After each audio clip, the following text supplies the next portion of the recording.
Halo, selamat pagi. Anda menyaksikan live event Matahari Baru Negeri Sakura bersama saya, Robert Haryanto. Dan saya saran pemirsa, karena pada hari ini kita akan menyaksikan peristiwa sejarah ya, Robert. Betul. Dan di Jepang, coba kita mungkin harus ojigi dulu, ya kan? Ohayo gozaimasu. Ohayo gozaimasu. Selamat pagi semuanya. Genki desu? Genki desu ka? Genki desu ka?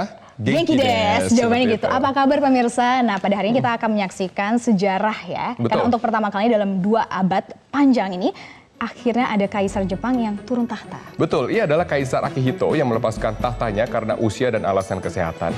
Jepang adalah satu-satunya negara dengan sistem pemerintahan monarki berkelanjutan tertua di dunia. Berikut kami tampilkan sejarah suksesi Kaisar Jepang untuk Anda. Inilah sejarah suksesi Kekaisaran Jepang. Kaisar Hirohito berkuasa sejak tahun 1926 hingga 1986. Dia adalah putra sulung dari putra mahkota Yoshihito dan putri mahkota Sadako. Pada September 1987, kesehatannya memburuk karena masalah di pankreas dan pendarahan internal.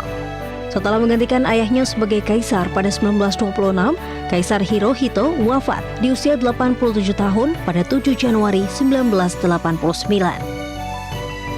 Tahta Kaisar Hirohito dilanjutkan oleh Kaisar Akihito pada tahun 1989.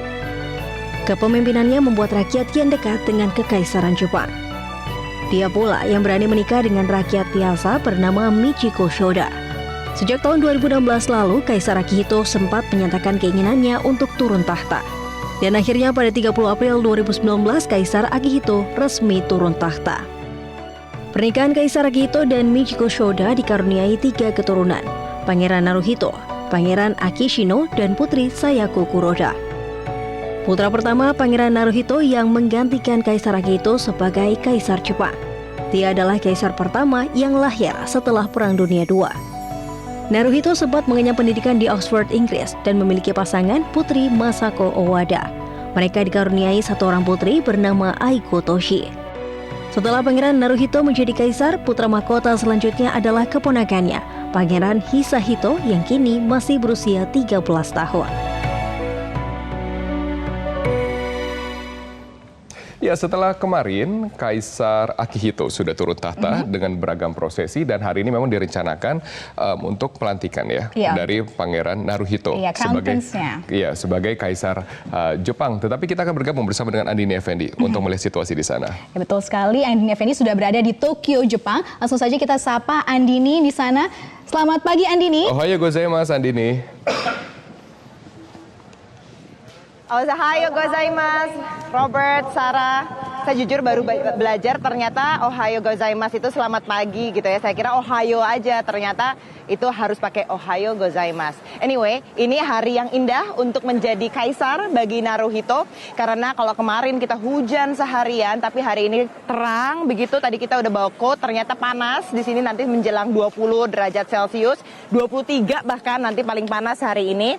Jadi nanti ketika prosesi naik tahta itu akan dilihat dengan cuaca yang cerah. Dan saat ini saya sudah berada di depan main gate atau pintu utama dari Imperial Palace. Tadi kita juga sudah lihat iring-iringan mobil yang sudah masuk ke dalam istana. Mereka akan mengikuti prosesi pemberian benda pusaka kepada kaisar yang baru, yaitu Kaisar Naruhito di sini, di mana nanti prosesinya sendiri akan dimulai pukul 10.30 waktu setempat atau 8.30 waktu Indonesia Barat.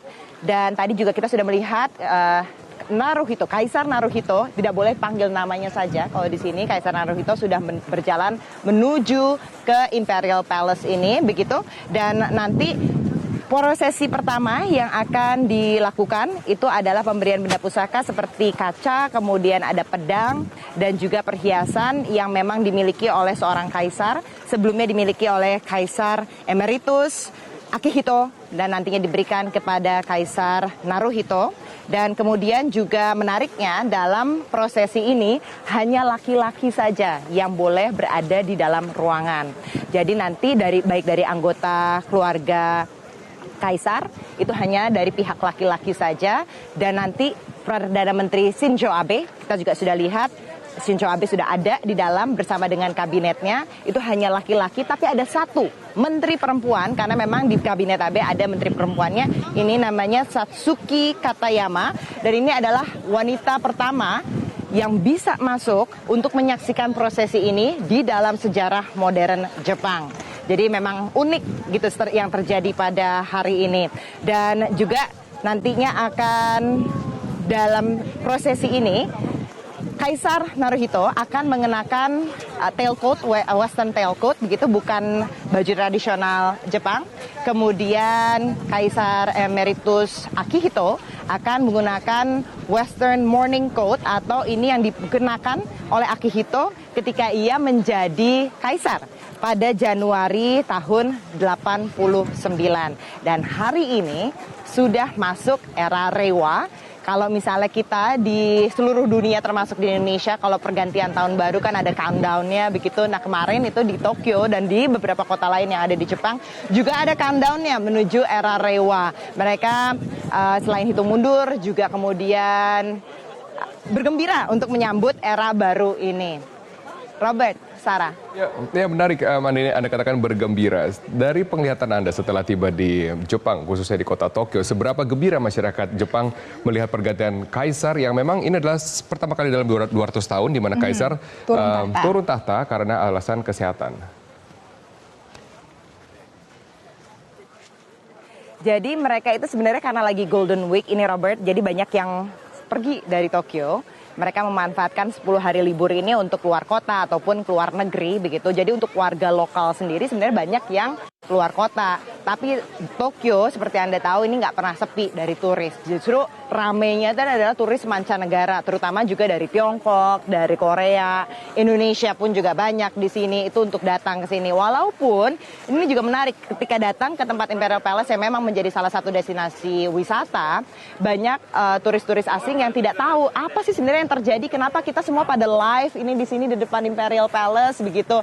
Kemudian kita sharing kok bahwa hari ini adalah hari bersejarah di mana masuk era baru dan juga Jepang punya kaisar baru begitu. Nah, mereka baru ternyata kita di sini pada saat yang tepat. Jadi sebenarnya nggak terlalu banyak yang fasih begitu dengan apa yang terjadi di Jepang pada saat ini. Tapi memang ini cukup sangat bersejarah sekali karena nanti untuk warga Jepang sendiri mereka hanya bisa menyaksikan lewat TV karena hanya NHK, TV nasional Jepang yang bisa masuk ke dalam ruangan dan memperlihatkan apapun yang terjadi nantinya di dalam situ begitu. Seperti kita pun juga dapat nanti dari gambar siaran langsungnya dari dalam.